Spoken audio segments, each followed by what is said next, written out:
Welcome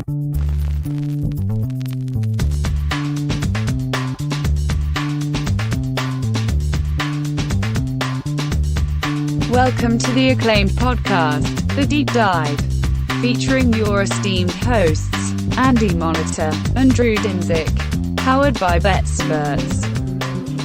Welcome to The Deep Dive. Happy Thanksgiving to you and yours, everyone who celebrates Thanksgiving, America, abroad, wherever you are.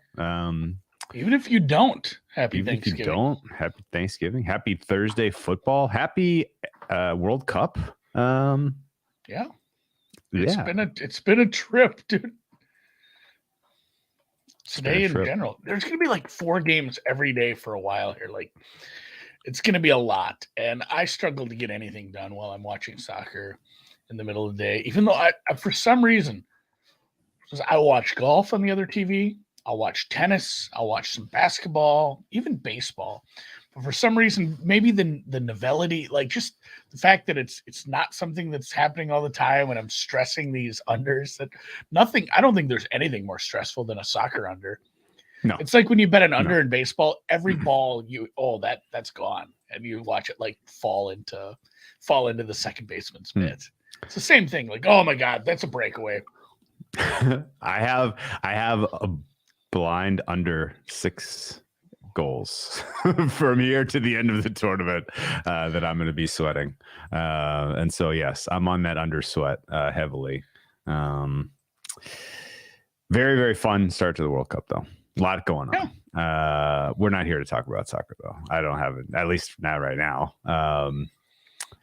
Let's talk a little football. Unless you want to start with Thanksgiving recipes, because I see in the header here, NFL best bets, odds, and Thanksgiving recipes. I mean, shit, man, week 11 was fucking great.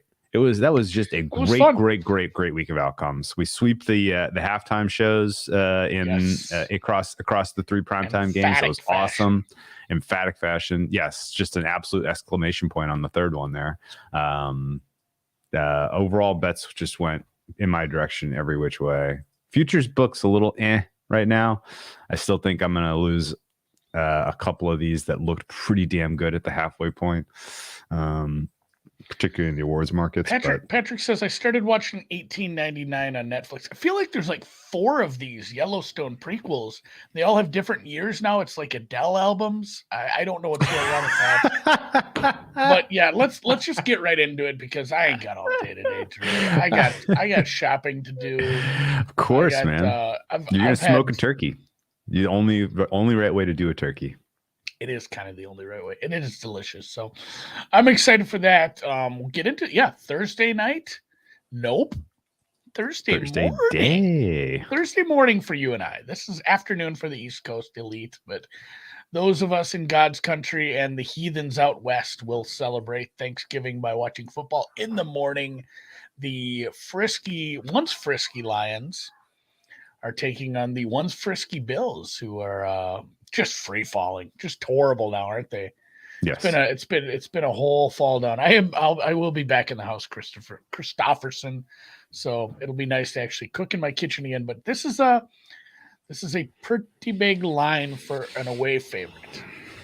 It is. And I don't know. We've kind of landed on different spots throughout the season on big favorites. Sure. I know even during the show we were kind of hemming and hawing about, man, is Arizona plus 10 too much? And then we both end up like on San Francisco, and it was not too much. So, there is a case for a team with the right kind of offense versus a team whose offense is sputtering. It can just beat a team 38-10 like that. I mean, they can absolutely beat the doors off somebody like that.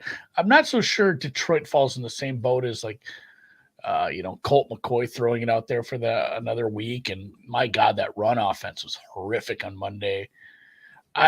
Swift is healthy-ish, I guess. And Goff, man, am I going to say this out loud? Goff is probably better than Colt McCoy. Oh, especially behind that offensive line that's, I highlighted them. So is this too much true?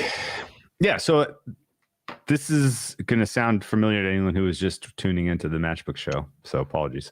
I I think if you had to pinpoint one thing that you felt like was high confidence in this game, it's that the Bills are going to get to 30, 31 points, right? Yeah. Maybe they get to 38. I mean, maybe they really flex and they get to like 40. But the idea that the Detroit defense is all of a sudden going to, especially a Jeff Okuda-less Detroit defense, is going to put a lid on what the Bills want to do. Not expecting that. So then the question with the cover and the side and the total all comes down to how many points do the Lions get? Their team total is going to be right around 22, Andy. There's been a lot of oversteam today. Not a little bit of Bill steam, but mostly just a healthy scooping of Thanksgiving overs today. Lots of them in this early game. And I get it because I like the Lions getting into the 20s. A lot of missing big bodies here for the Buffalo Bills. Not a lot of beef in that front seven. Who's going to be available here? Rousseau looks like he will not go. Tremaine Edwards not going to go. He's an important part in terms of tackling. They have some, still decent secondary. I don't think Trey White goes yet. That would be a very big surprise if they ultimately plug and play him. I think he's still a couple weeks away. So, Buffalo conceding some points, going up against a team that has a good offensive line. Goff indoors. Fully healthy set of weapons that he's working with. Either Detroit scoring and going score and answer early and making this a fun game, or Detroit coming in the back door and scoring a bunch of garbage time points. Both on the table. But I think the only way I could advocate playing this would be a Lions team total over. Yeah, I don't mind some of this oversteam. I'm a little sketched out by a really high total where we've seen the Lions kind of fail offensively a few times already this year after they've taken a few, the slings and arrows. But the Bills getting there seems likely. Birdie pointing out here, he saw some numbers on Josh Allen in a dome. I was pointing that out to somebody last week, and it wasn't as good. They kicked a lot of field goals, but at the same time, really, really unique spot last week where with the getting snowed in, having to walk to the damn airplane and probably not getting the prep time they needed for a team that's maybe better. Yeah, probably is better than Detroit. I mean, in certain respects, obviously the run defense is horrific, but this is a worser team with more prep. I'm tempted to lay the 9. I'm tempted to lay just both team totals. I think this could be just like a 40-20 game. Yeah, that very entirely possible. Brian asked, "What's Diggs' Rex in yards?" I'm going to give him 12 catches for 160. That feels like a rehab. I mean, look at what some of these teams did to the Lions this year, and now you're taking their one good player off the defense. Okay, here's a good question again from our friend in I think he's somewhere near our nation's capital because he is just hammering on how good the Redskins are for the last 3 years, or whatever they're called now, Commodores. Is Bills plus 110 high score on Thanksgiving actually the easiest bet of the day? I don't think it is the easiest bet of the day. No way. I don't think you can say with I don't think you can say the Dallas Cowboys are gonna. We'll get to we're jumping ahead here, but the Giants are dealing with the cluster injury in their secondary. How in the world are they keeping Dallas under 40? I don't know. Yeah, save it for that game. I know maybe prisoner of the moment, but yeah, it feels like Bills and Dallas are. It's whatever. Ben Johnson, Usain Bolt, and then a bunch of people that are. Got their ankles tied together. Like it's a 2-man race. Yeah. So, nothing for me in this one. I can't hate on you for the Lions team total over. I might actually bet that live. If they come out really, really stinky, like a Lions second half team total over might be a look. Hey, second half over is going to be a look too, because Bills do not take their foot off the gas. So keep that in mind.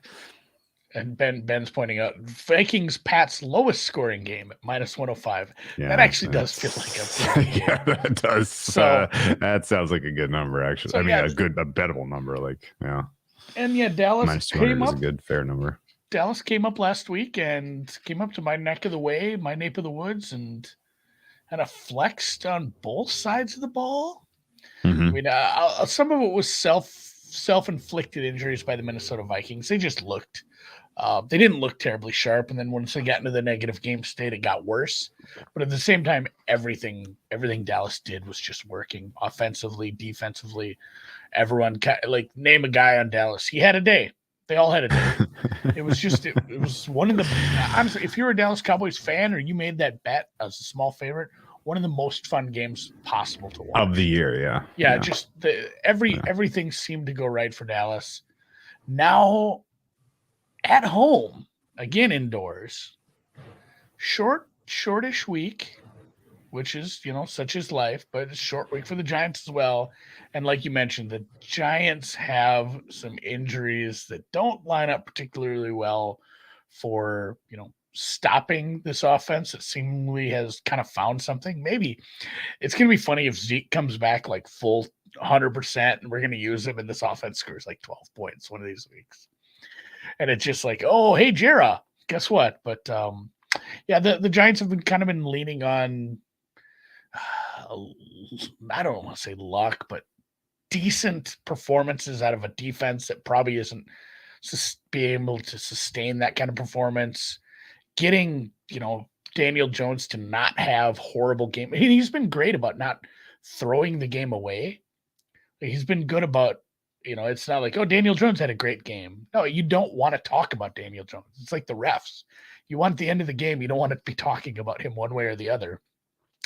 And yeah, it's been the Saquon show when you faced a defense that gives up big yards. He's been great. I mean, we saw that 2 weeks ago.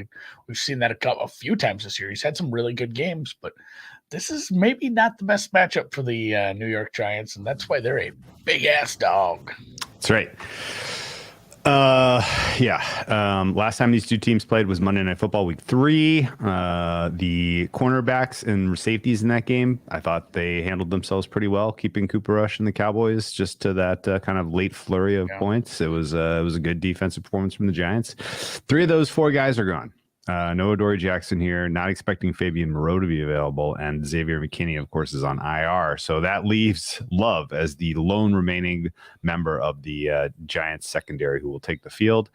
No Wellendale Robinson for the Giants as well. Evan Neal looks like he will go, but he got beat like a drum by Micah Parsons the last time these two teams played.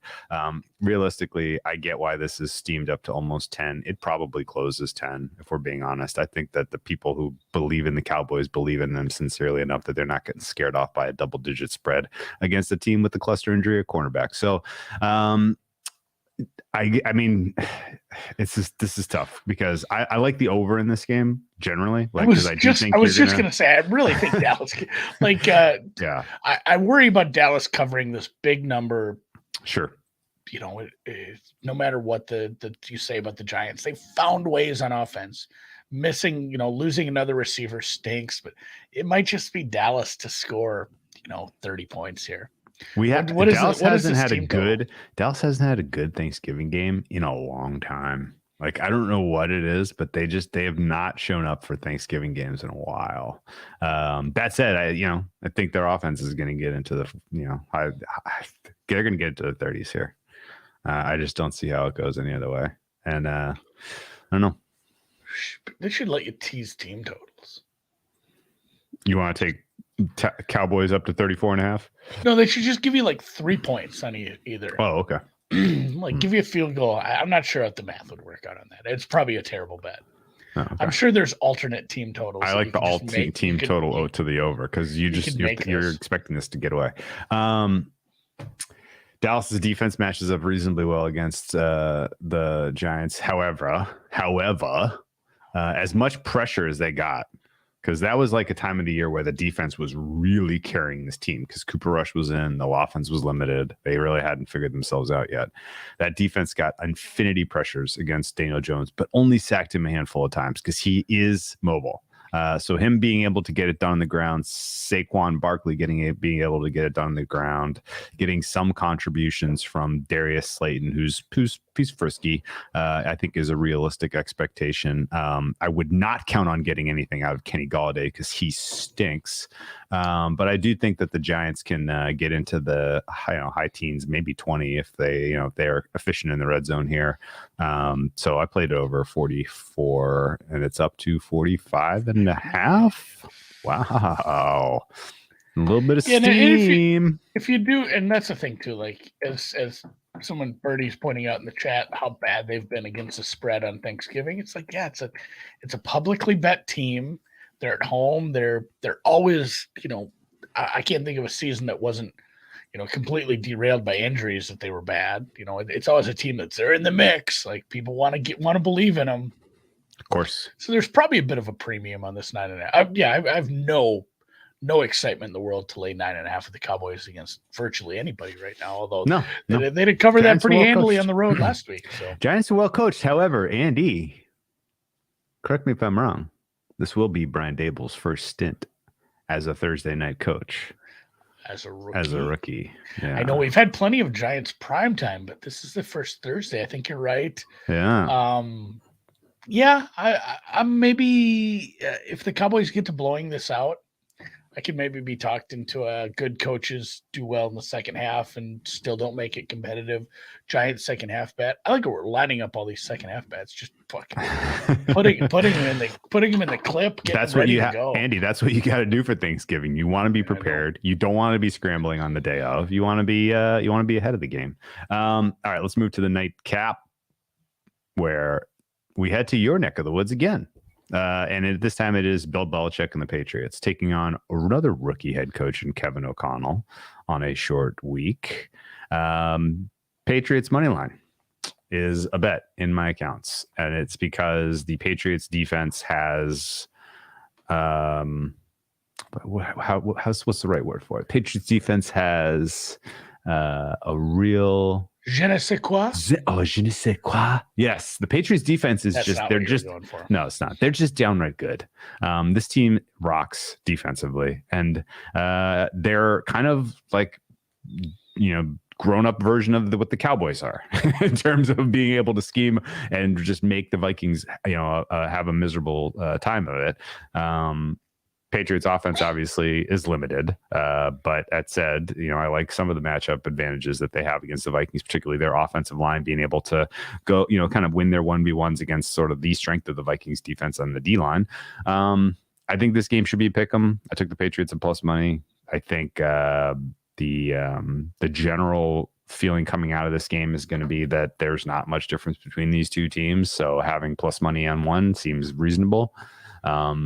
And I'm still waiting for the Mac Jones, any kind of glimmer of hope that he was the guy we saw last year. I mean, presumably he is that guy. Yeah, and I will have this in a teaser with another game to be named later, a player to be named later. So it's a nice teaser leg because it is kind of predicated on, the defense showing up, doing similar things to Dallas. Maybe not as good, but you still have Judon. You have some injuries on the offensive line for the Minnesota Vikings. The line for New England is getting healthy. Andrews practiced today. He was limited, but it sounds like he's going to go. So injuries are trending towards New England. I like your play. I like the money line. Cole Strange. See Cole Strange wins in pass pro last week. He's awesome. Dude's good. Awesome. I can't believe it. Although I guess we should believe it. They know how to draft and develop O-linemen. If there's nothing else you know about the Patriots. Two other things you know about the Patriots. They're well coached. As Sam brings up, the Patriots elected to use some of their very valuable time on the bye to prepare for this Vikings game, which is what you need to do if you are going to be on a short week. You don't have a lot of time to install stuff. You're going to have to be a week ahead of that. And the Patriots have exercised that for this particular contest. That is exciting for me. And the other kind of exciting, fun note, Thursday night, Andy, 10-year anniversary of butt fumble. The butt fumble game. The butt fumble was 10 years ago. Thanksgiving night. Patriots, of course, buried the Sanchez. It's wild how many, like There, and I don't even, yeah, it's different now because they've remodeled, but there's this weird corner table kind of off of the kitchen where there's a TV. I've watched so many iconic sports moments. This is at my in-laws. I didn't mention that, but I've just so many times I've been just sitting at this horrible little bench table watching on this TV that's not very big, and they like make you sit with the kids. Well, like the butt fumble happened, and the kick six, Auburn, Alabama. Oh yeah. I was sitting there because I remember I said something to my brother-in-law. I'm like, this is awful long. I wonder if they're going to put a returner back there. And then he's like, shit was wild. But the butt fumble was absolutely electric. It was. So yeah, Vikings bad matchup. Teaser leg for me, money line for you. We move on to the premier matchup of the week. The Jacksonville Jaguars and the Ravens. Ravens not getting a ton of respect, I don't know, in the media right now, like just in general, because all these Jaguars release their power rankings and they're not really, 90% of them aren't based on anything numerical or analytical, or it's all just, how they observe these teams and want to rank them. It's like Florio kept putting the Vikings at first. He put them at second and then first. It's like, buddy, they're good, but come on, we can't do that. And I get he's a Vikings fan, but you see a lot of these, and I've seen several top 10 lists where the Ravens are not in, which doesn't jive with power ranking numbers. Certainly doesn't jive where I think they'll end up, especially if they continue to get healthy and maybe play a little bit better defense. And for all those reasons, I'm passing on this game because, my God, I can't bet Jaguar games anymore. Yeah, I don't know what the bottom of the Jaguars offense looks like. I don't know if we found it yet. And what was squirrely about them on defense early in the season just isn't there anymore. No, and I struggle to bet a road favorite in a spot like this where, there are some matchup advantages for the Jaguars, and this is probably a good number. Like this is probably the right number to me. I'm there too. If this was a 7, I'm making a case for the Jags. If this was a 3, I'm making a case for the Ravens. Jags coming off a bye, but the problem with the Jaguars roster is talent. Yeah. They don't have enough weapons in the passing game. Christian Kirk is fine. The rest of these guys just aren't carrying their weight. Their offensive line's not good and consistent enough. Too many guys just get beat too often. Trevor Lawrence has shown some growth this year. Travis Etienne has shown some signs that he can be a lead back. The defense has shown some pop, some spirit, some chaotic play, take the ball away play, but then they've turn around on the next play and get beat for just an embarrassing blown coverage or, gashed up the middle. It's the inconsistency is too much to get your hopes up that the Jags are going to figure it out, even in a week where they're coming off a bye with an extra week to prepare. And you bring up some interesting points about the Ravens because, I think a lot of people probably saw this and did a triple take. The EPA per play team tiers that Ben Baldwin puts out there. Yeah. The Jaguars and the Ravens are basically identical in the terms of EPA per play so far this season. Yeah. Which is kind of crazy. 3-7 and 7-3. Strength of schedule obviously playing a little bit of a role in that. Because the Ravens even could be 9-1 if they held on to a couple of those late leads that they blew earlier in the season. Jaguars definitely should be better than 3-7. That team has wildly underperformed win-loss relative to how good the quality of play has been. Right next to the Ravens and Jaguars, by the way, in that cluster is the Giants and the Seahawks. So it's one big mess there. Just a little bit to the right and a little low of the origin. Yeah, right. The defense isn't quite as good as you think they are. The offense has done better than you would have thought. That's kind of the vibe with all of those teams. And I know. So, and it is like this is a full weeks 1 through 11 kind of ranking. Sure. Do think if you suss that out and hashed it up a little and went more recent, you want to take week 7 higher through current? Yeah, I mean, you just want to know where the Ravens are, say the last 5 games. Yeah, should I go to the Should I go to this? I can tell you, like they're not that much higher. They're like kind of still clustered with the Titans and the Seahawks, and a little bit below the Eagles, a little better than the Commies. The defensive EPA goes up a bit. And it does. And that definitely speaks to all the injuries they had on the secondary to start the season and kind of working some new people in. We were just talking about this in a chat, how they used Kyle Hamilton as a free save. Because I mentioned that, and God bless him, Ben Solak, who watches way more film than anyone I know and just hangs out and does so much NFL content. But I said, God, he sucked at the beginning of the year. And he pointed out, well, they used him at free safety and they realized that wasn't good. Now they're using him in different spots. And yeah, the Ravens came up a bit today in a chat saying how well they drafted and how well they developed players. And it's starting to come to fruition with him as well, the Notre Dame product. So yeah, and Jacob Morrison here says Ravens defense has been clicking. Yeah, it's improved quite a bit. Obviously, health has been a big part of that. And Patrick says the Jags have been a trash truck in the red zone. It does kind of feel yeah, and this total's kind of nuts on for me. Birdie has this as a 6.5. He's wondering why it's not moving up. I think it's just home game, team off a bye. There's going to be resistance.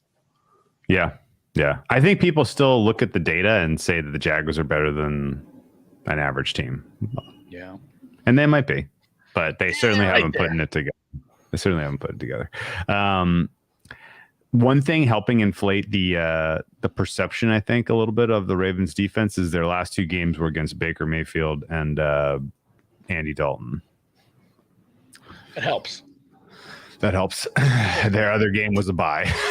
So their other week was a bye. So 3 weeks we have not seen them go up against kind of a guy who's capable of making downfield passes consistently. So did not make a play on that one. Yeah, I think if I was forced to, I'm taking the points with the Jags because I feel like we could review that one on Sunday and be like, oh, Jags finally put one together. What do you know? Force you. But I'm not gonna force it. The Denver Broncos are taking on mighty Sam Darnold. Did you see that hit the wire before we went on? Yeah. So this game is weird because the Broncos have definitely, like Hackett has not only lost, it's one thing to lose the locker room, but he's lost the locker room and probably the front office. There were, like we mentioned with that Ben Albright being kind of a schmuck when it comes to making up stuff. He is very connected with this Denver front office. He has connections, and he said that, interim coach watch has begun. I'm not so sure it's a good idea to just fire a coach midseason. They have to be in such a weird spot where they spent all this money on Russell Wilson. He's underperforming. I think if I were them, I would, well, and just like anybody, this is what we do as human beings. You try to rationalize what's going on. And yeah, shower fart just by the very, total. The fact that this total's 35.5 and I finally had to pass on a Denver under, it's automatically the shower fart game of the week. But Sam Darnold against the Broncos defense. Good luck, buddy. Yeah. Panthers team total under 3.5, I guess. But no, and really the thing is here too. So you try to, like I said, humans try to rationalize something. If I'm that front office, I'm saying Russell Wilson has a 10-year track record of being a top-tier quarterback. He's won a Super Bowl. He's been to another. He's fine. This is all Hackett's fault. And they're right. That's what they're saying, right? That's what I would be saying. Because you got to try to figure something out. So I'm not sure what we're doing here, but I'm not playing this game. Randy Mitchell says Panthers teaser. I am terrified. That's the Wong zone, buddy. This is the wongiest of the Wong. I know it's crazy. This is the lowest total I've ever seen for a Wong. And the Panthers defense is good.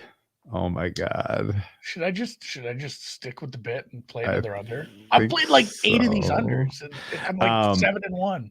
I don't have any interest in getting financially involved in this game whatsoever because I don't even want to even recognize that it's on when it's on. I wish I didn't have a shower. The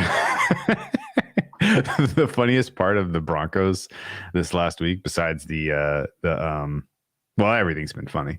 But they lose in overtime to the Raiders after the Raiders, cowardly kicked a field goal to send it to overtime instead of going for the touchdown in regulation.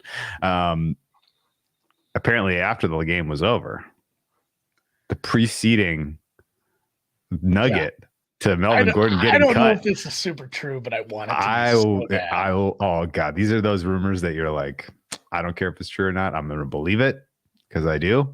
And Gordon blasting future in the locker room just to stick his finger in Wilson's eye after how miserable the season has been for every other Bronco.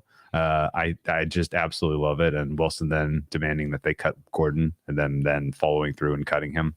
That is just pure,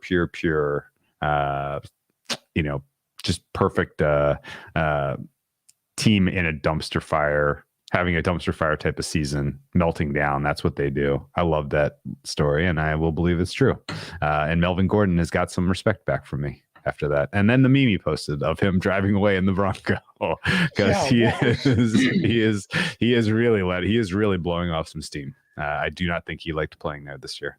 And I mean, he's not blameless. Obviously, he's had how many fumbles like right at the goal line? That has to be. Oh yeah. That has to be like an impossible number, like to the point it's in his head, I'm sure. Yeah, no, it's like Chuck Knobloch at Chuck Knobloch. Yeah, we talked about. Like, oh no, this is happening. It's like, you're going to give it to me on the goal line, really? Yeah. And someone is asking in the chat, what was the total? AJ asked, what was the total of the game where Denver started the wide receiver at quarterback? Kendall Hinton. Against the Saints? That total at Chris closed higher than this. What? It was 36.5. Yeah, I went back and found it. The Broncos Saints from November 29th, 2020. That closed higher than this. What? Wow. That is embarrassing. Wow. This total is low. Well, and it's embarrassing for the offenses, but at the same time, this is a championship caliber defense who any reasonable offense would be loving right now. But there's a lot of offenses letting in the age of passing and all the rules being bent and changed for offenses to succeed. We have the Jets and the Broncos who have just overperformed by orders of magnitude on defense, and they've gotten nothing. And it's one thing for it to happen to Zach Wilson, but it's another thing for Russell Wilson to be this bad. Maybe we do need to blame Hackett. No bet for me in this one. Maybe I'll nut up and bet an under in this, just because it does feel like a 10-3 game where the teaser is still a sweat. It'll be funny when the Broncos score 10 points and this teaser is still a sweat. You need like a late field goal to get it. We'll go to a much worse game here in the Falcons Commanders. We brought this up when we were talking last week about the playoffs, because the playoff picture is essentially this is not a full ass losers goes home game, but it's about as close as you can get in week 12, because these teams, the Commanders do not have a shot to win their division. Like, they need this worse, but they are up a game on the Falcons. The Falcons do have a shot to win their division. They're only a half game back from Tampa. Tampa's playing better now, though, and they are 5-6 rather than 6-5 compared. So they're sitting 2 spots out. And the 7th position is currently the Seahawks, who are 6-4. So both these teams need this badly for any sort of wild card hopes. Yeah. And in my mind, I guess I hope they tie. I don't want to see either of these teams in the playoffs. No. Like, just the current teams that are sitting in the playoffs: Eagles, Vikes, Niners, Bucks, Cowboys, Giants, Seahawks. That's fine. Give me those 7. I would be more than happy with that. I do not want to. You want the Giants in over the commies? It doesn't. Maybe. Like, I think I know what I have in the Giants, at least. I'm not sure. It doesn't matter, I guess. Either way, Atlanta. Dan's not here. I can say what I want about Atlanta. I don't want to see them in the playoffs. And now they have an injured receiver as well. So the Falcons finally get the albatross, off of their. They finally get the monkey off their back. They do not have to figure out how to work Kyle Pitts into the game plan anymore. You could just completely scrap all of those plays that didn't work and give Cordero Patterson more touches, Tyler Algier more touches, Caleb Hentley more touches. that actually works out better for them, probably. I mean, I really don't understand why that experiment was such a disaster. But there was some kind of rumbling that Mariota might be on the hot seat a little bit. I think this is the game where if he can't get it going against a Commanders team that is playing pretty decent defense, then this is probably the end of the road for him, and it's Desmond Ridder time. I don't know that. Yeah, especially if you lose this game, you feel like you're out. You're probably close enough to being out of the playoffs where you at least need to kick the tires on Desmond Ridder, see what you got. Yeah, it sucks that he doesn't have one of the receivers who's now injured, but it's still a running team anyway. And the fact that they have like 4 running backs they can lean on is probably pretty beneficial for a young quarterback. So, I'm very hesitant to bet money on this game, actual money, and I want no part of it. Oh, Dan joined the StreamYard to give me the finger because I shit on the Falcons. But look, Birdie cashed his over 4.5 win total. Nice. On the Falcons. I think you have to like. I think you have to like what you're building there overall, and I think you got a GM who is good at identifying talent in the draft. You now just need to develop those guys. Yeah, getting rid of Dimitrov was probably a good. I don't think he's a bad GM. It was time to move on, head a different direction with this rebuild. I'd like to see the Falcons lose, maybe cover and lose. I'd like to see Ridder. I'm always just curious about all these quarterbacks. I'm so bad at evaluating quarterback talent that I want to see all the rookies play all the time. I just want to know what we have. So Commies activated Chase Young this week. That's worth keeping an eye on. I'd like to see if he's got anything. I don't think he plays. Like he's activated, but I don't think he plays. Was what I was feeling from it. Maybe I'm wrong on that. The Commanders are decent. Heineke has been better, but they probably shouldn't be laying 4 to anybody who's even close to them. No. If you made me play this, it'd be Falcons, and for all those reasons, it's probably a skipperoni. Like Washington's defense has been playing up lately, but their offense hasn't offered much more than the Falcons have. And honestly, the Falcons might be an addition by subtraction. You joked about it with Pitts, but if they don't have to try to shoehorn him into the offense that clearly wasn't designed to use him right, and Birdie points out they can put in a better run blocking tight end. Yeah. And that they can just be even better on the run. So Falcons, I think Falcons keep this close. This total's probably about right. And I'm eyeing the Falcons, but I'm not betting it. Yeah. One of the reasons I think the Falcons probably are sticking a fork in their season and kicking the tires on Ridder if that game doesn't work out is because the Buccaneers are getting right. Yeah. And they're getting right at the right time. And don't stop me if you haven't heard, have you ever heard this before?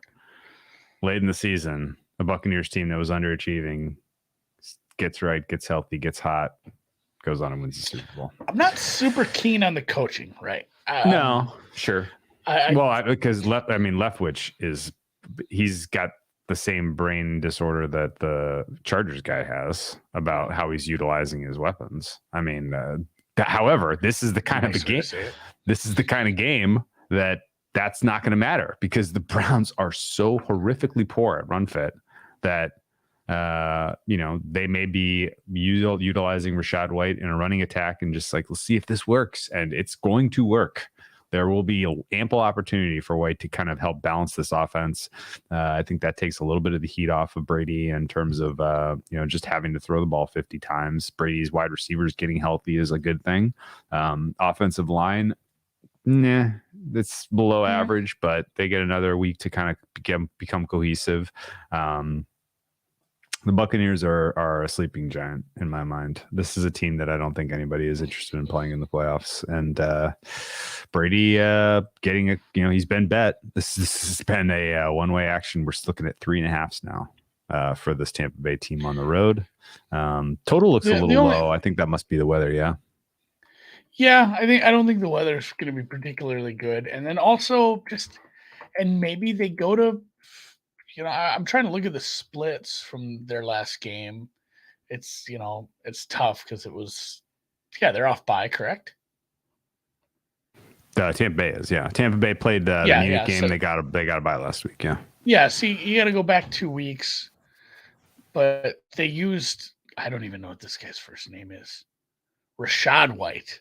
They used, yeah, we saw a little Keyshawn Vaughn, but they used Rashad White quite a bit.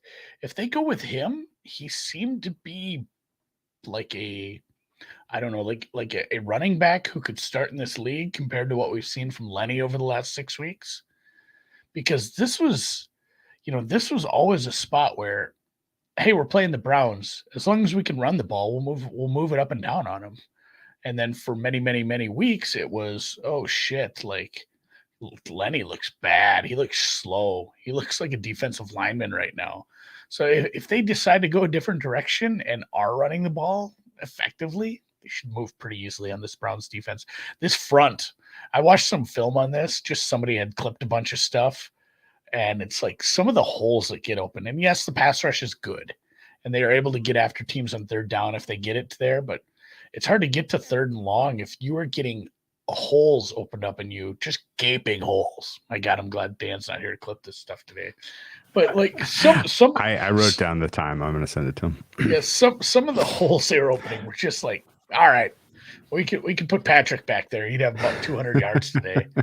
So yeah, that's kind of what I'm looking for. I'm a little sketched out by the Bucs. I don't know if this season isn't the same as others because I don't respect the coaching as much. They're not getting as much out of the run game, and it just Brady seems a little distracted by things. So if even if Lenny plays and they just use Rashad White as a split, I think it turns into they look at it at halftime, and then if it was like 50-50 in the second half, it's more like 80-20. Like Lenny comes in as the change of pace back, and it's a changing the guards, and that might be what it takes to fix this offense because it's like handing to Cam Akers, like for the Rams. Like, my God, those are just wasted downs, guys. What were you doing? What were you doing? Not that season's turning around. Yeah. What was the plan here, guys? No, we agree. I have my finger on the trigger for this over. I just am watching the weather because Tampa's going to score in this game. They're going to score, and there have been some positives about the Cleveland offense, even though their scoreboard output has been awful. They at least are, scheme wise, success rate wise, EPA play wise, like this is a decent offense. Stefanski deserves a little bit of a pat on the back and some credit for what he's done in the absence of the quarterback that they intended to work with, but that's fine. Over or pass at the current price, I think Tampa threes are gone for good. Yeah, probably. Yeah. And I wonder if Brissett's been like pressing a little. Like if he realizes like I'm about to lose my job. That was always the plan. But if I can put some good tape on film over these last couple of weeks, I can get a deal somewhere else next year because he seems like he's pressing. He does. And it hasn't been all that especially great, in the red zone. Yeah. All right, your other Ohio team. And congratulations again to Ohio. All those pre-read, like seriously, guys, state launches now are different than they were. Like they're going to give you these pre-registration offers up until the day that it goes live. And then they give you a different offer on top of that. So like for every sports book in Ohio, you can essentially get 2 bonuses. But you have to do the pre-reg offer. You have a month and a week here. You got 5 weeks. Take advantage of that shit. Sign up for all of them. And again, congrats on getting legalized betting. It should be pretty smooth down there in the Buckeye State. Bengals technically aren't in the Buckeye State. That's Northern Kentucky, honestly. But the Titans are definitely in Tennessee, and they are hosting. And they are a dog. Your division-leading Tennessee Titans are stop me if you heard this. Getting disrespected. Mm-hmm. Low total. Mm-hmm. What do you think of this matchup? This has been a matchup that's befuddled me a little because I've had trouble reckoning with this Titans defense. I've had so many guys in and out of, the pass rush and the secondary. It's got for like 3 years. It's been like trying to keep track of who's healthy on this defense because when they're fully healthy, they have some pieces. When they're not, it's been horrid. And the Bengals prove they can do things without Jamar. Yeah, if you've been befuddled, I've been threefuddled by this one. Do not know what is what is to be expected here from a Bengals offense. Titans defense is legit. They're getting extra rest heading into this game.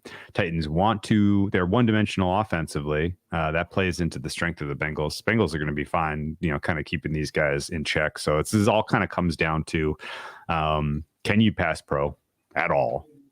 And does Ryan Tannehill give you a clean performance, or is he seeing ghosts of last year's playoff debacle? Tannehill has been superlative overall in this run for the Titans. Like, he's just been clean when he's been healthy and available. If he is not turning the ball over, Titans probably win this game because, again, their D-line is going to be able to put some serious pressure on Joe Burrow. I will say, though, that Burrow and Bengals, like, the market says it, the data says it, people still very much believe in this team being live. They have the toughest schedule from here in. Their average strength of opponent is 3 points better than an average team on a neutral, which is really, really high. They're going to be battle tested if they get their way into the playoff mix. But they're basically right now power rated just a little lower than the Ravens. And, once they get Chase back healthy, you would expect that they would jump the Ravens in terms of just, average points on a neutral. This is a big test for them, though. And I've been a Bengals backer all season. I bet them more than almost any other team. But I'm not taking a 2.5 point spread on the road here for stated reasons. Yeah. So, and Sam points out here, Titans defense has played the 28th ranked strength of schedule, so it's a little tough to evaluate. But sometimes I do think there's you can only play who you can play, and honestly, they haven't been all that healthy. This defense healthy at the right time is kind of an annoying team to play in the playoffs. You might have some real big trouble if you can't pass protect. And I think that's the biggest issue for me here. Low total. This is the other half of my teaser.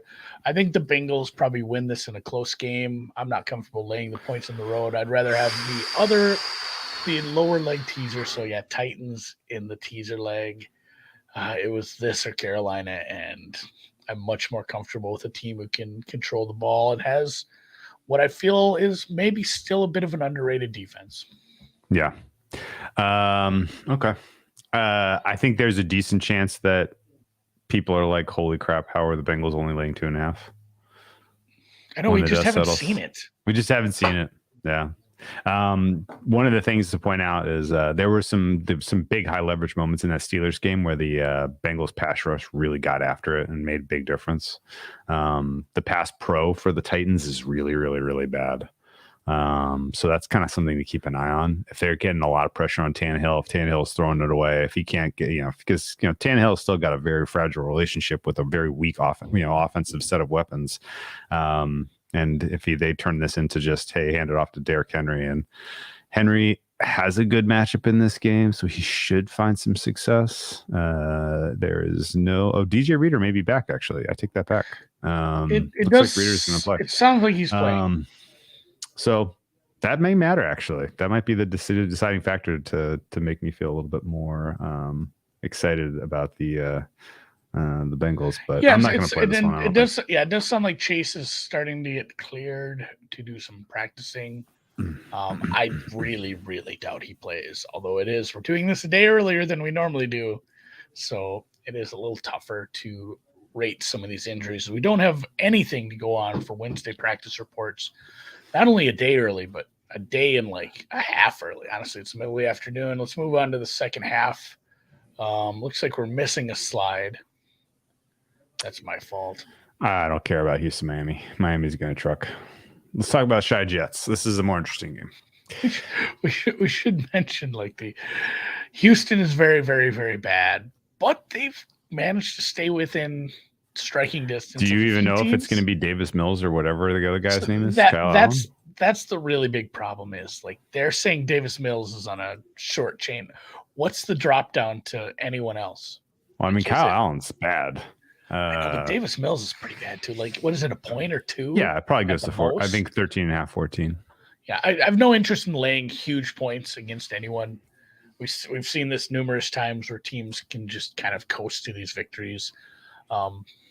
And when you're having a little bit of uncertainty at quarterback, you never know when you're going to end up with a goddamn Mike White game and just like, shit, this guy came in, they didn't have film on him, they did some different stuff, and he kept it really close with Miami the whole time, or even beat Miami. God, any given Sunday, guys, shit happens. But yeah, no interest in betting that. We will go down to the Jets-Bears game, and this is another one too where the Bears are in kind of a unique spot, aren't they? Yeah, I mean, this is an impossible handicap because we don't know either quarterback is going to be with high confidence. The expectation I would have this moment is that Fields is going to be given the day off to recover to fix his shoulder, and I would also expect that Zach Wilson gets benched. Those would be my guesses. That this is Trevor Siemian versus Mike White, but it could be Zach Wilson versus Justin Fields. It could be Justin Fields versus Mike White. It could be Joe Flacco versus Trevor Siemian. It could be Joe Flacco versus who's the third stringer for Chicago? That guy's probably Caleb Haney. No, I'm making shit up. Oh, there's another guy on the depth chart there. Anyway, that's the thing. If you're the Bears, you've proved your point. We have a quarterback we think can play well, especially if we get some pieces around him, because he did some amazing things with nobody around him. We would love, because they have a tough schedule, and some of the bottom, like, I don't think anyone's going to be able to pass Houston for the first pick. But as somebody on Twitter pointed out, Carolina has an easy schedule. Mm-hmm. The Bears have a tough schedule. You don't have to tank to lose against a tough schedule if you sit your quarterback because he's injured. And he is, I use air quotes there because you might have to do that later. He is injured right now. It's okay to sit him. You're not in a playoff hunt. You don't have anything to prove. The only thing you gain by playing him, getting him more experienced, but the risk reward of that, of getting him a long-term worse injury where he'd need surgery on that shoulder, is just way too much for me to stomach. I would sit him for the year. I would pray you don't win another game and hope Carolina does something stupid and you end up with that two pick. You can trade that for king's ransom to some teams that need quarterbacks. You can pick whoever you want there. If you want to go, defense, I'd love to see them trade down. I know some other people have mocked this, not in a bad way, like in a mock draft way, but there's a really, really bad team that occupies the same area of Lake Michigan, just a little further north. Mm-hmm. They're horrible. They've won one game all year, but they have a all-world offensive lineman. I'd love to see them, trade back, get some additional assets, and then take that Northwestern lineman at like 7 or 8. That would be a beautiful move for them. So I'd love to. I'm not betting this game because we have so much uncertainty around the quarterback situation. But boy, howdy, I would love, if I'm the Bears, I would love them to start tanking, especially a Jets team that is in the mix for playoffs. Like, yeah, the Jets, the best thing for a team that's going to kind of semi-tank is to play against teams that want to win. Yeah, absolutely. Which is what the Bears have been doing the last handful of weeks. Yeah. Like, it's kind of that's been the MO for these guys for about a month now. Good on the Bears. No interest in betting this game just because of the uncertainty, as we've talked about. Vegas at Seattle. This one's tough, man. I'm a little. Seattle's coming off of a much needed bye. They needed a hard reset after the difficult travel spot going to play in Munich.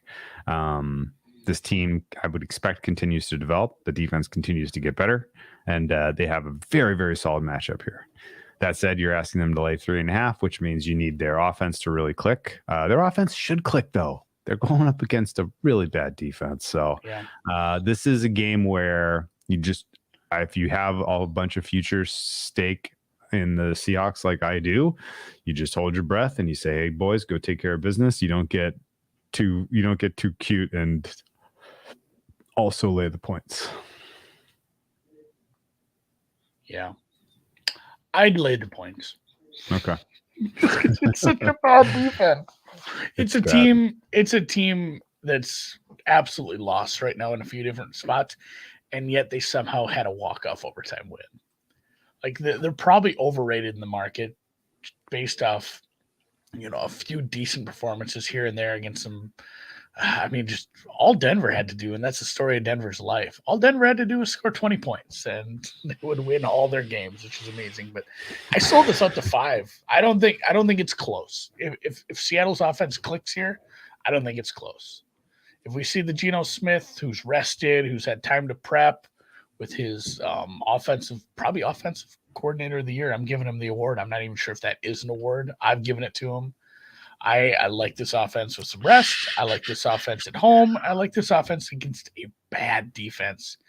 And yeah, I think they win by margin. Either they lose straight up or they win by margin. That's right. This was like 3.5, 4.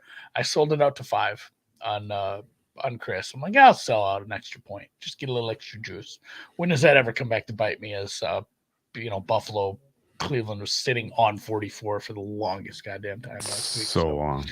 Yeah, I can't make a ton of sense of I guess the Raiders team was just the fact that it's still Seattle, and maybe the market, finally thought they did catch up because of a loss in a weird spot to a Tampa Bay team. But that was about as bad as I've seen the Seahawks play all year. And it's hard to grade them down heavily off one game. Yeah, they get a stop at the end there. They're alive to win that game still. Yeah. So, I think Seattle's the look here. I sold it out to 5. I'd recommend the 3.5 if you really are looking for something to bet in this game. God, I really just need 3 solid focused weeks out of the Seahawks. They get Raiders, at the Rams, Panthers the next 3 weeks. You get those wins, and we can start extracting a little bit of equity out of it. Son of a bitch, Dan is watching. He made a card that says gaping holes. All right, next up is a couple of underachievers, a couple of teams we've bet against recently. I don't know. I backed the Chargers. Oh no, we bet out. We did take some Chargers. That was not that long ago. I think we go right back to the well there. Chargers -4 is I think going to be a play for me. I need some more information on the injury situation of the Chargers, but I think this is the lay of the points. Chargers win that game 8 out of 10 times. I think they didn't show up in the second half. They didn't show up in the second half, and that's starting to become a bit of a recurring theme. What's up with that? I don't know, but there's starting to be a little bit of signal to it where it's like, hey, and people, Chargers fans, NFL pundits, everyone has said this. They don't really know if Staley's actually a good coach. And I think that's maybe the mark of a bad coach is a bunch of bad second halves. Mm-hmm. That said, he's probably the better coach in this matchup. He certainly was not in the Andy Reid matchup, but I like him better than Cliff. I don't care if this is at Phoenix, at Glendale, or wherever the hell they play now. I agree with you. I'm probably going to play this 4. This might be another one I sell to. So here's the thing. I haven't fired yet because we don't know if it's going to be Kyler or I really don't think that. So the reports coming out last week and then even a little more steam this week are saying Kyler after the bye. Wow, really? So yeah, Colt was pretty rough versus the pass rush. Colt looked pretty rough in a few different spots. He did. He's a definite step down, especially this is a bad run defense. But it's the same thing I mentioned with Tampa Bay versus Cleveland. If you don't have a running game, you can't take advantage of a huge gaping problem with this run defense. And they ran for like 60 yards total. And that included I think they had 20 yards on the last drive that was, just a garbage drive with backups. They had a 15-yard run. This run defense or this running offense is non-existent, and even worse, obviously, without a running quarterback. So yeah, Chargers are probably the look for me. Yeah. Okay. As soon as we get an injury report, I'm probably firing there, but I haven't made a bet yet. Rams versus the Chiefs. Wow. Remember when these two teams were both very good? Yeah. Last year. We were a blown lead away from this being the Super Bowl. I was going to say and you don't have to go pull up any old data, but just roughly heading into the playoffs, what would you have made this matchup on a neutral last year? Like Chiefs -1? No, Minus- more. Really? You were Minus- high. You were. I went the other way because you were super high on the Rams going into the playoffs. Yeah, but not Some of that was relative bad. All to right, the Chiefs. Yeah, not relative to the Chiefs. minus 2.5. Okay. Yeah, okay. Yeah, there. That's fair. Yeah. Now the difference is 13 points. Yeah, correctly. Stafford back in concussion protocol. Don't know when we're going to see him again. He should probably just get the elbow thing taken care of and come back mid-season next year. Rams are going to have a very talent devoid roster and no draft capital as they try to figure out the future. Not an enviable situation, but banners fly forever, so who cares? Chiefs, on the other hand, they've been underwhelming, but winning. Their stock continues to go up, even though they're not covering football games. 14.5 is a lot, but I will not be caught dead betting the Rams in this one. And somebody's asking about the biggest spreads ever. There's been spreads over 24. Oh yeah, Cowboys Dolphins was the last one I remember. It happens. Like, remember when the Dolphins were just atrocious, and then the Cowboys were like, every week the Dolphins would lose by more points, and be like, how big can these get?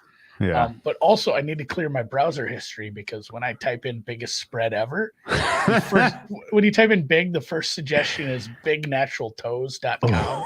Do you know that Sarah Silverman commercial where she clearly is like, don't go to this website? And I'm like, well, it's just a viral ad for whatever she was selling, but I'm going to go there because it's probably funny. So bignaturaltoes.com. Regardless, according to one article, it was the Broncos versus the Jaguars. I remember that one. The Broncos were coming off a Super Bowl championship or a Super Bowl appearance, and the Jaguars were really expansion. Expansion. No, franchise? this was 2013. They were just really bad. Oh, okay.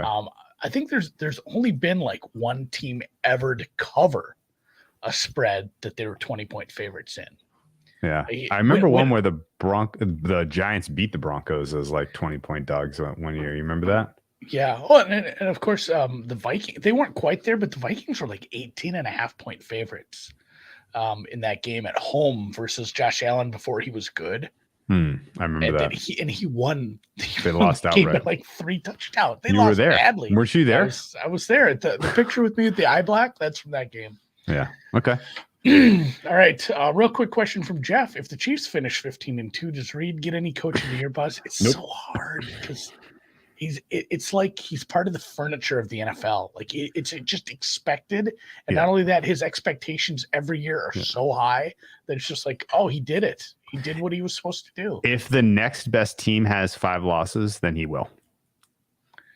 Yeah, he'd have to be so far and away. Yeah. Coach of the year, in my mind, still goes to whoever gets the 1 seed in the NFC. Yeah, Andy Reid would probably need a perfect season at this point to win goddamn Coach of the Year again. Like, it's tough. And also, the Mahomes, the handicap. Like, oh, he does it because he has Mahomes. And Mahomes is getting the MVP, which means I've already decided to give the credit to Mahomes, which means there's no, I need to share my credit around everyone who. It's a credit pie. Yeah, it's a credit pie. That's right. The Niners and the Aints. And the Aints said they aren't using Taysom Hill enough, and that's probably accurate because he's a playmaker. He's just not a quarterback. Yeah. So here's a question: what we saw from the Niners last night? Yes. How much of that was a reflection on the state of the Cardinals, and how much of that is your NFC favorite? That is the peak of how that offense can look. You're not going to get that every week. You hope you get that. You hope you get 80% of that every week in the playoffs, because then you're going to the Super Bowl probably. You can beat the Eagles. You can beat the Eagles in Philly if the offense is clicking like that. And granted, that's a way bigger test than playing the Arizona Cardinals defense on a Monday night. But you can hang with and beat Philly if the offense is playing at a level near that. So that was top end, and they didn't even have to play parts of the second half really. That was very, very, very. their ceiling. But that said, their floor, they have so many. So good though. They have so many good skill position players. The floor is awful high too. Yeah. Even if they have a bad game, it's like, oh man, Yeah. they only put up 24 on the Saints at home. They didn't even really feel like using Brandon Ayuk. He just got 2 touchdowns. He got open a couple times. They casually were like, oh yeah, Kittle. Here you go. Oh, Kittle touchdown. Like that was wild. Yeah. Second half, they were like, nah, I guess let's run a little bit. Let's eat some clock. Elijah Mitchell just can't be stopped, can't be tackled. Like they were wild, man. They essentially had the game in hand, and they went out and won the second half 21-0. Yeah. They didn't even give up garbage points. I mean, the defense played at a high level as well. So yeah, and having Jeff points out, having Debo and CMC in your backfield is 40. It's crazy, man. It's crazy. So tough to defend. And this is impossible because it's the Niners. But if they stay healthy, this is your NFC favorite. That's where I'm at. Yeah, and they should be over double digits here, I think. Saints putting up points on these guys now. Saints defense. I don't know if you've looked at their depth chart recently. They have cluster injury of all the talented players. They're getting really beat up on defense. No pass rush, no Lattimore. How are they stopping the Niners from scoring 50? If you look at it from like a full season thing, it's like, oh, the Saints are average-ish team, right? And then if you kind of look lately after some of these injuries, like, oh man, their defense. And it stinks that we even have to include the Raiders game. Yeah. Because I feel like that was such an aberration by the Las Vegas Raiders. I'd like to throw that game out and see how the Saints match up without that one. Yeah. Their defense has taken a big jump back. They're not, they're not horrible, but in the games where they play teams with good offenses, it really shows. These injuries are really starting to show. The offense is just so. They've had way too many injuries at the receiver to make anything happen. Jameis Winston's mad now that he lost his job to injury, which he said that wasn't supposed to be a thing. So there's some discontent sowing among the ranks. Ooh, I love it. This total is too low. Yes. Because I don't care for the Cardinals whatsoever. The matchup was so bad because it was awful. They couldn't run the ball, and they kept trying. This is a team that can probably run the ball, and if they aren't able to do it in the traditional sense, they're absolutely able to use some screens, use some extended handoffs, things like that. They can move the ball. I don't think they're going to stay close, but I think they get 14, 17 points. I think this total's way too low. I'm on this over. Okay. And I'm going to need some Saints help here. Like, essentially, I'm betting a Saints team total over without doing it, because there is probably a long tail to what if the Niners just show up again and put up 40? Like, well, then I don't really need the Saints team total to hit. And that's a fat tail. Yeah, it is. Yeah, it is, man. I guess the fact that the Niners are a little inconsistent, and 2 weeks ago they couldn't do it at home against the Chargers, is something to keep an eye on. But considering who's available health-wise for the Saints defensively, once we get those reports, this is going to be add to the card, I think. This going across 10 once we get some more injury news, I think is pretty likely. Yeah. Niners defense also getting healthier. Niners defense, although I guess I want to see what's up with Ward. Both Wards got hurt at different points. But yeah, both Wards got hurt at different points of the game last night, but finished. We'll see. Hufanga freaking rocks. That guy's amazing. Fred Warner's amazing. Nick Bosa's amazing. Armstead looks like he may be coming back sometime soon.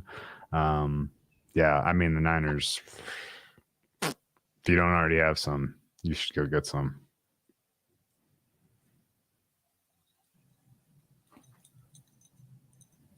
Should we do the last game? Yeah.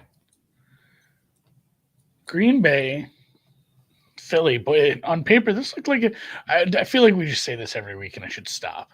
Did they flex this one in? On paper, this looked. I don't think so. Maybe, and this is a thing we struggle to deal with because we're more looking at the games from a betting perspective. But I think even if the Packers are bad, like Aaron Rodgers is still a draw. Is that something silly to say? No, that's definitely true. So maybe I don't think they Even if the this. Buccaneers are embarrassing themselves, Brady's still a draw. Yeah. But like, what would be your game that you would flex into this one? There's a lot of mismatches. I'd like to see Baltimore Jags as a standalone. I'd like to see Cincinnati Tennessee as a standalone. Cincinnati Tennessee is the only one I could even think about moving. The rest of them are blowouts or bad games. Okay. I agree. Philadelphia had kind of the gaping issue of running, a lot of gaping today. We're gaping a lot today. Happy Gapesgiving. I'm sorry. Happy Gapesgiving. Philadelphia had the major issue of not being able to really defend the run effectively. They went out and got Linval Joseph and then Ndamukong Suh. Those guys played well last week. I think another week of practice and getting into, incorporated into the rotation among the D linemen is going to be helpful. And I think that stops plan A for Green Bay, which was we need to get the, run game going in this contest. Philadelphia wins. Philadelphia probably covers, but I didn't bet this one largely because I don't have a sense of what Philadelphia is as an offense right now. And, I think if they decide we're just going to run, they should find some success against the soft run defense of Green Bay. It's turned into last year, Drew, where it's like they just started running a lot. And it was successful, and they were good at it. They had a good scheme, they had good blocking, they had good execution, they had good running backs, and it worked. But it's scary if you are an Eagles backer, like if you have a Super Bowl, an NFC ticket, what have you. It does not feel like they trust Mr. Hurts all that much. When it comes down to it, it makes, on that last drive, it wasn't a lot of him throwing. It was a lot of him running or other people running the ball. They're going to turn into, I am grooming. I have a back scratcher. Sometimes I scratch my beard with what I'm thinking, but that's worrisome from a team that's sitting here at 9-1. You don't fully trust your young quarterback yet because you're going to need to. You need to have that trust ready to pull out of the back pocket come playoff time. Well, I guess you can make it work with the run, but yeah, this is a weird team on offense right now. I don't fully understand, what the game plan is going into it. If that's what they turn to in crunch time, is that where they're going to start turning to for a total game plan? But yeah, Linval, as I pointed out to my good friend Mina Kimes, is a huge dude. He's a big dude. He's huge. Like he's always had good footwork for a guy that huge, and he's always been a big problem for anyone trying to run anywhere near the middle of the line. He just he can take up two blockers, double gap. He can fill a gap. There are no gaping holes you have Linval Joseph on the line. Run fits are easier with Linval Joseph, even at this point in his career. And then like Ndamukong Suh, is obviously still a good player. So Jacob brings up the kind of a key point that I was going to bring up about why Hurts is a little shaky lately. Because this is a guy that had, midseason, people were very convinced was in the MVP conversation. He was your offensive play of the year market leader, which was hilarious, but he was. No Goddard matters. AJ Brown looking a little, carrying a secret injury matters. Never really finding perfect chemistry with Devontae Smith has limited him in terms of his ability to take his game to another level. And some of the play calling has been a little stale. So I think all that is kind of leaning them in that direction of we need to win ugly. We need to run the ball until our guys get healthy. And then, hopefully they think they can get hot at the end of the season, still win the 1 seed. Hopefully Soup can, Is that who he stomped on? That was forever ago. Yeah, as the Lion, stomped on his ankle. Ndamukong Suh, when he was it Nebraska? Yes. When he was in college and when he was a young man in the NFL, he was a menace because he's still very good, but he was very good. And then he was mean and terrible, super violent, so violent and cheap, and he wanted to hit everybody after the whistle. Like he was an issue. Yeah, so it would be funny if he just signed with Philly to like hurt Rodgers. That's his only goal. I've seen the one year. Yeah, it's not even like a situation like we had with Greg. What's his name? Greg that almost had all these jobs. Who's the Oh, defensive? Greg Williams. Greg Williams. Greg. Well, it's not even a bounty. It's a one-man bounty gate. He set his own bounty. He took money. He took money out of his own account, put it aside at his house. He said, "If I knock Rodgers out of this game, I'm giving myself this money." I want to see him just get violent again one time. Greg Williams. Yeah. That piece of shit. Yeah. So, and yes, and that's it. Happy. Yeah. Let's talk a little Thanksgiving quick. And I was remiss because I spent so much time talking about Ohio going live. Yeah. And someone pointed out Maryland goes live tomorrow. Like I gave Ohio a shine. Maryland is live 9 a.m. Eastern Seaboard time tomorrow. So congrats to the people of the Old Line / Old Bay State. You guys have and every time I read the rules on one of these new states, I'm so happy to see that they're allowing you to bet on colleges from your own state. What a fucking stupid rule. Illinois, Iowa, some of these states have put into the place. You can bet on your Terps. You can bet on Coppin State. You can bet on all your teams. So Baltimore, God, you know what? You know what was really good? The Wire. You guys, you ever see that? That was about Baltimore as well. Excellent show. And honestly, I like the doc season. I like season 2 quite a bit. So, and their flag is not ugly. It's one of the most unique flags in all of the world. Thanksgiving though, when do you fly out? Tomorrow morning. Yep. I'll be on Island Times Wednesday, Thursday, Friday, Saturday, Sunday. And I misspoke. Iowa's fair game on the colleges. They just have other stupid rules. You can't bet on draft props. That's what I hate about Iowa, amongst other things. Omar coming. I love it, man. So yeah, I love it, man. What else is going on for you for Thanksgiving? Bloody Mary bar right away when I get up on Thursday. Gonna get super fucked up and cook. Yep. I have not done most of the shopping yet. I need to get my veggies. I need to get some taters. The brisket, longtime friend, fan, listener, compatriot, brother. I got to meet him in real life in Vegas. When he was watching the show the other day and I mentioned I didn't have a potato recipe, he just sent me one. Oh, here you go, man. So, potatoes Parisian are on the list, and then I'll have to cook some things the kids like too. Is there a World Cup game that you are especially excited to see in the next couple of weeks? I try not to look. I try not to look ahead. I don't even be know. Surprised. I don't even know what the games are tomorrow. So I should look what's 4 a.m. because I got to figure that one out before I go to bed. Morocco, Croatia. Doesn't feel like an Argentina one where I'm actually going to wake up and want to watch it. I'll just let that one happen. Germany, Japan, former allies now going at it. Axis countries. Axis on axis crime. Spain, Costa Rica. We've seen a couple of these games that were supposed to be bloodbaths, and I guess France was eventually, but that might be your next speed bump in the, oh no, somebody scored 7. Costa Rica is the worst CONCACAF team that made it through. Like they're pretty bad. I mean, they still qualified, but they could absolutely give it up if Spain's feeling it. And then Belgium, Canada's not a bad one. Belgium maybe on upset alert. I like that one. I like that game. Good goalie. Good goalie, but I'm not sure if they're going to get on the score sheet as much as they need to. Canada could sneak in that one. We might see an ugly draw. I was 2-1 today, so I made a little money on the World Cup, which is honestly it's hard. It's been tough. We're not up to 2 million limits yet, are we? That's not got round. No, we're at like 500K limits. They did not take 500K on over 3 cards today, but and bet online. No. They were taking 1,000 at Chris on cards. Did they have I couldn't find cards up there. Bookings. It's under bookings. That's why. Did you search cards? It's bookings. I control F cards and I just switch tabs.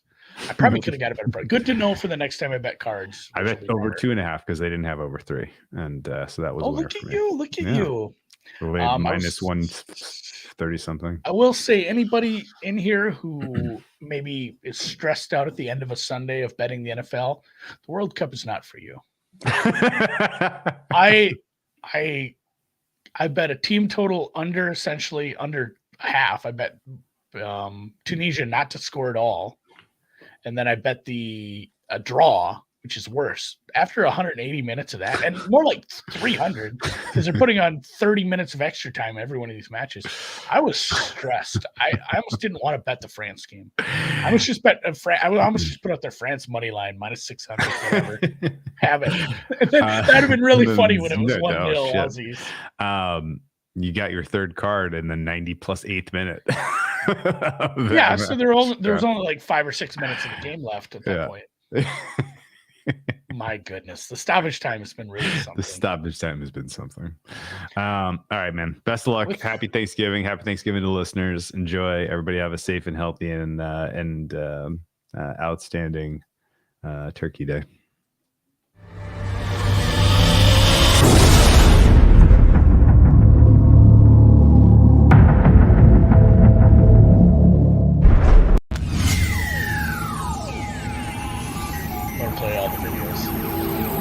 Only one more again. This is my voice. Bits. I didn't. All right, the actual outro. All right. Betting soccer's easy. Just ask the golf chat. I know. I got to get with Cole Reb. Cole Reb used to point me in the right direction all the time. He's got a good weather vane for international footy. I was super close to betting Mexico, and I put out the bat signal to our friend Logan, and he said, you can't bet Mexico. So I bet the draw, and that's my biggest win so far. 2-1. It's a good play. You know what a good producer would do here? They would have hit end broadcast. End broadcast, yeah. God damn it.